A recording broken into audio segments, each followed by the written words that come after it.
साथियों नमस्कार। कृषि बाजार भरतपुर से मैं हरपाल सिंह। साथियों आज की चर्चा करेंगे सरसों और सोयाबीन के बारे में, लेकिन उससे पहले आप सभी से वही अनुरोध कि जो भी साथी हमारे चैनल पर नए हैं वो हमें लाइक, सब्सक्राइब और शेयर भी कर सकते हैं।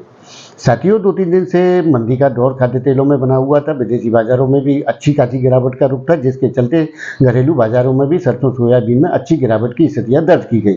लेकिन साथियों मानसून और मौसम पलट चुका है। अब बाजार में पुनः अच्छी खासी रिकवरी की स्थितियां देखने को मिल रही हैं, यानी कि बाजार में निरंतर सुधार के हालात देखने को मिल रहे हैं और बाजार पुनः पटरी पर आ चुका है।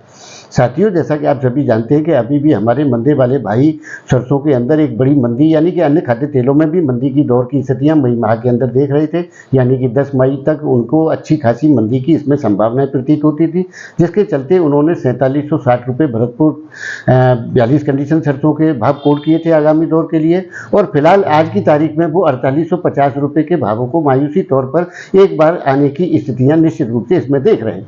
लेकिन साथियों तेजी में तेजी, मंदी में मंदी सबको दिखाई देती है। लेकिन ये जो स्थिति 5 मई तक की थी, यानी कि 5 मई तक चीन बाजार की छुट्टियां थी, जिसके चलते एक वो अच्छा मौका था कि बाजारों के अंदर एक तेजी का वातावरण पैदा किया जा सके।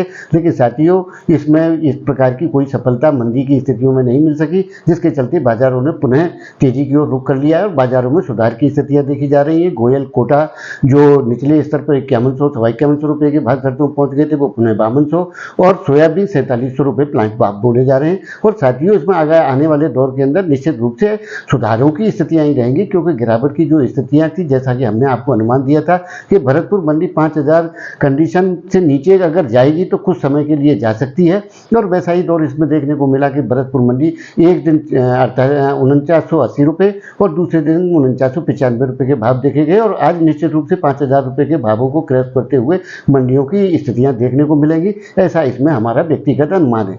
साथियों मंदी की स्थितियों से हम पहले ही नकार चुके हैं कि इस प्रकार की मंदियां फिलहाल के दौर में नहीं दिख रही, लेकिन लोगों के अनुमान पिछले साल के अनुरूप उनकी गणनाएं करने में लगे हुए हैं। लेकिन कंपनियां दबा करके माल दे रही हैं और स्टॉक में माल की स्थितियां जिस प्रकार से जानी थी वो जा रही हैं और मिलिंग की स्थितियां भी धीरे धीरे अब पुनः पटरी पर आती हुई प्रतीत हो रही है, जो आगामी दौर में निश्चित रूप से मांग आपूर्ति के जो अंतर है उनको पाटने में कामयाब रहेगी। लेकिन साथियों आपको हमारी जानकारियाँ कैसी लगती हैं हमें कमेंट करके ज़रूर बताएं कि आपकी इस बारे में क्या राय है। तो तब तक के लिए कृषि बाजार की ओर से आप सभी का बहुत बहुत आभार, धन्यवाद।